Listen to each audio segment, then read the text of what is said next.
Hello everyone. आज हम लोग यहाँ पैराजंबल के क्वेश्चन डिस्कस करने वाले हैं और पैराजंबल के क्वेश्चन डिस्कस करने के लिए हमारे पास रीडिंग हैबिट का होना बहुत ज़रूरी है। दूसरा, हमारे पास सेंटेंस को रिलेट करना आना चाहिए कि कैसे हम एक सेंटेंस को दूसरे सेंटेंस से रिलेट करते हैं, जिसके लिए हमें ग्रामर की ज़रूरत पड़ेगी। और ग्रामर में जैसे कंजक्शन हो गया जो एक सेंटेंस को दूसरे सेंटेंस को रिलेट करने का काम पर करता है, ऐसे विच हो गया, दैट हो गया, इसको कंजक्शन कहते हैं जो एक सेंटेंस को दूसरे सेंटेंस से रिलेट करता है। फिर कंडीशनल सेंटेंसेस एक चैप्टर होता है ग्रामर का, जिसमें आप है सो एक सेंटेंस दूसरे सेंटेंस से कैसे रिलेट होता है वो भी उस चैप्टर में जान सकते हैं। तो आपको इन सब चैप्टर का नॉलेज होना ज़रूरी है। प्लस प्रीपोजिशन और टेंस तो मस्ट है ही, क्योंकि इंग्लिश में तो इन सब का हर एक सेंटेंस में यूज़ होता है। तो हम ऐसो आगे आइए हम क्वेश्चन पे ध्यान देते हैं।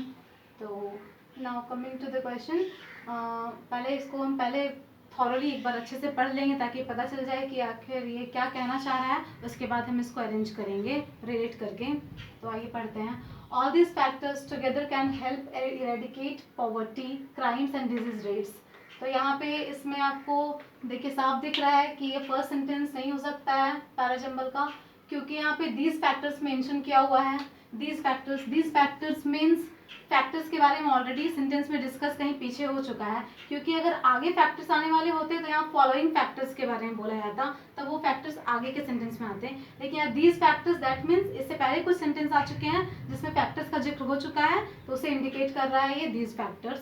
तो ये फर्स्ट सेंटेंस नहीं हो सकता है, तो जिसके लिए आपका ये ऑप्शन एलिमिनेट हो गया कि पी फर्स्ट में नहीं हो सकता है। तो ये ऑप्शन आपका एलिमिनेट हो गया। तो बचा हमको इन 3 ऑप्शन में देखना है। तो अभी पहले हम पूरा पढ़ लेते हैं फिर आगे डिस्कस करते हैं।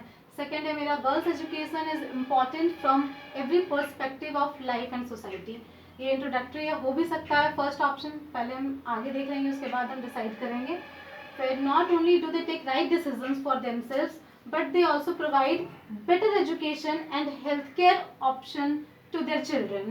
तो यहाँ पे मेरा आर तो किसी भी ऑप्शन में मेरा फर्स्ट ऑप्शन है ही नहीं आर, तो हमको आर को तो कंसिडर करना ही नहीं है कि ये मेरा हो सकता है। तो मेरा बस ध्यान जाना चाहिए क्यू एंड एस मीन्स हमको ऑप्शन प्लस क्वेश्चन दोनों को साथ में लेके चलना पड़ेगा। ये नहीं कि हम क्वेश्चन में लगे हुए हैं और लास्ट में पता चलता है कि ऑप्शन है ही नहीं, ऑप्शन में है ही नहीं वो मेरा अरेंजमेंट, इसलिए हमको ऑप्शन के साथ चलना पड़ेगा क्वेश्चन में। तो फिर हम क्वेश्चन भी देखेंगे साथ में ऑप्शन भी देखेंगे। तो हम पढ़ रहे थे आर तो फर्स्ट हो ही नहीं सकता है।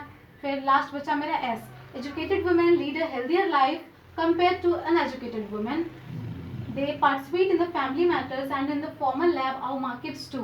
Earn well, marry at a considerable age and plan a family in a better manner. तो यहाँ पे ये भी फर्स्ट सेंटेंस हो सकता है, क्योंकि यहाँ पे एजुकेटेड वुमेन और अनएजुकेटेड वुमेन के लाइफ में क्या अंतर होता है वो बताया जा रहा है। तो इसके लिए यहाँ पे एजुकेटेड तब आ रहा है, यहाँ एजुकेशन की चर्चा नहीं, यहाँ पे एजुकेटेड वुमेन और अनएजुकेटेड वुमेन की चर्चा है। तो पहले एजुकेशन की बात होगी तब ना हम लोग एजुकेटेड होंगे और वुमेन या मेन के बारे में बात करेंगे। तो यहाँ पे पी तो एलिमिनेट हो चुका है मेरा, आर तो ऑप्शन में है ही नहीं, तो आर को तो हम कंसिडर करेंगे ही नहीं। मीन्स मेरा क्यू एंड एस में मेरा फर्स्ट ऑप्शन कौन सा हो सकता है। तो यहाँ पे girls education is important from every perspective of life and society. ये इंट्रोड्यूस करा रहा है गर्ल्स एजुकेशन के बारे में। इसके बाद यहाँ बताया जा रहा है एजुकेटेड वुमेन कैसी होती है, अनएजुकेटेड वुमेन के कंपैरिजन में एजुकेटेड वुमेन कितना बेटर रोल प्ले करती है अपने लाइफ में। तो पहला मेरा इंट्रोडक्टरी पता चल रहा है, तो इससे पता चल रहा है मेरा क्यू फर्स्ट ऑप्शन डेफिनेटली होगा, क्योंकि इसके बाद ही ये ऑप्शन आएगा, ये पढ़ के ही पता चल रहा है। तो क्यू, तो यहाँ पे एस भी इसके वजह से मेरा एलिमिनेट हो गया, ये ऑप्शन भी मेरा खत्म हो गया। तो बचा क्या, क्यू मेरे पास 2 ऑप्शन में है अब। तब हम आगे पढ़ेंगे, क्योंकि क्यू अगर सिर्फ देखेंगे तो ये दोनों ऑप्शन मेरा करेक्ट हो गया, लेकिन अब हम आगे पढ़ेंगे तो पता चलेगा फर्स्ट और सेकंड ऑप्शन में कौन सा सही है। तो girls education important from every perspective of life and society, plus वहाँ फैक्टर्स का जिक्र था फर्स्ट ऑप्शन में, तो पहले फैक्टर्स होना चाहिए, तो उसको तो हटा ही दीजिए आप। तो क्यू ऑप्शन मेरा फर्स्ट हो गया। Now not only do they take right decision for themselves but also they provide better education and health care option for children. ये ऑप्शन मेरा सेकंड हो सकता है या नहीं हो सकता है, और क्यों नहीं होगा, तो क्यों नहीं होगा, क्योंकि मेरे पास आर यहाँ पे है ऑप्शन में और एस भी है, तो इन दोनों में एक सेकंड ऑप्शन होगा। तो ये सेकंड ऑप्शन में क्यों नहीं होगा, क्योंकि यहाँ पे बोला गया है not only do they take right decision, not only do they यहाँ प्रोनाउन हो गया, मतलब नाउन का जिक्र पहले हो चुका है, तब यहाँ पे प्रोनाउन यूज हुआ है। तो दे यहाँ किसके बारे में बोला जा रहा है, तो अभी यहाँ गर्ल्स एजुकेशन फर्स्ट सेंटेंस से हम फाइनल किए हैं कि ये फर्स्ट होगा। यहाँ गर्ल्स एजुकेशन एक प्रोसेस है, वहाँ पे किसी नाउन का जिक्र नहीं हुआ है, मीन्स ये मेरा सेकेंड अरेंजमेंट नहीं हो सकता है, क्योंकि यहाँ पे डायरेक्ट प्रोनाउन यूज है, मीन्स इसके पहले नाउन का यूज हुआ होगा।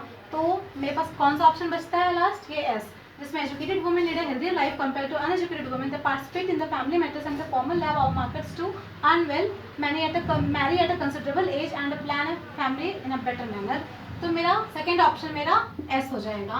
तो ये मेरा इसी में दिख गया मेरा कि सेकेंड ऑप्शन। लेकिन ऐसा भी सकता यहाँ भी अगर एस होता तो क्या करते हैं हम, अगर यहाँ भी मेरा एस होता तो भी तो मेरे पास कंफ्यूजन अभी भी रहता कि लास्ट में अब ऐसो इन दोनों में पी और आर में कौन सा लास्ट होता। तो हम पहले पूरा एक बार अरेंज कर लेंगे, फिर लास्ट में ऑप्शन पे जाएंगे। तो मेरा क्यू अरेंज हो गया, क्यू फर्स्ट हो गया, एस मेरा सेकेंड हो गया। और थर्ड मेरा यहाँ पे आ गया, not only do they take right decision for themselves, ये मेरा थर्ड ऑप्शन होगा, क्योंकि यहाँ भी provide better education and health care option के बारे में बात हो रहा है कि एजुकेटेड वुमेन ये कर सकती है, बेटर एजुकेशन दे सकती है नॉन एजुकेटेड वुमेन से के कंपैरिजन में। तो मेरा ये ऑप्शन थर्ड इसलिए होगा क्योंकि यहाँ लास्ट में दीज फैक्टर्स का जिक्र हो रहा है, ये भी वन ऑफ द फैक्टर्स में आते हैं, तो इसलिए मेरा थर्ड ऑप्शन आर हो जाएगा। एंड लास्ट में पी, जो कि सारे फैक्टर्स के बारे में बता रहा है कि ये सारे फैक्टर्स अगर एक लड़की में हो तो वो सोसाइटी में पॉवर्टी रेडिकेट हो सकता है, क्राइम्स एंड डिजीज रेट ये सारे खत्म हो सकते हैं। तो इस तरह से हम QSRP, दैट मीन्स मेरा ऑप्शन बी मेरा करेक्ट ऑप्शन है। तो इस तरह से हम सेंटेंस अरेंजमेंट करना कंप्लीट करेंगे। Thank you.